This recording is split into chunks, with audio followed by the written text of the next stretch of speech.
sebelum ni ramai sangat yang perasan masa buat tekanan darah, bacaan tekanan darah 2 dalam video yang ni, korang ramai sangat tegur yang mengatakan saya ni bercakap ketika ambil tekanan darah. Mana saya minta maaf sebab saya bercakap ketika mengambil bacaan tekanan darah.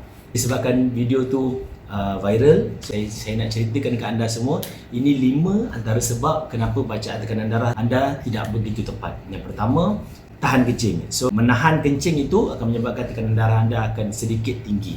Dan yang kedua, jika anda merokok, dalam rokok ada nikotin, so nikotin ini akan meninggikan sedikit bacaan tekanan darah.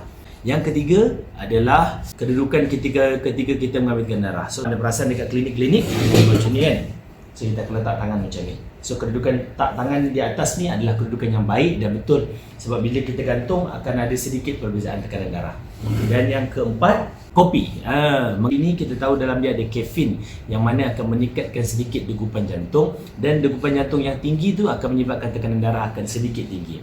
Dan yang terakhir, yang paling penting adalah diam dan juga tenang. So ramai juga yang komen kat situ yang katakan bila kat rumah sangat okey, bila pergi je klinik jumpa geng-geng kami ni berdebar. So perasaan tu adalah perasaan yang biasa, yang mana kita boleh bantu untuk kawal.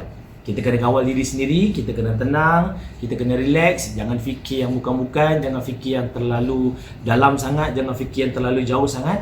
Just tenang, tarik nafas dalam-dalam, tenang, tutup mata dalam 3 ke 5 minit. Sebelum tu insya-Allah bacaan tekanan darah kita akan lebih baik. Beli mesin BP, pastikan beli mesin BP yang ada MDA approve.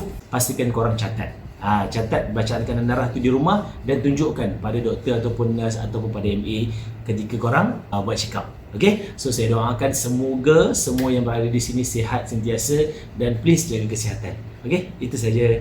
Jika video ni bermanfaat, jangan lupa share, like dan komen. Cuba komen berapa bacaan tekanan darah korang hari ini.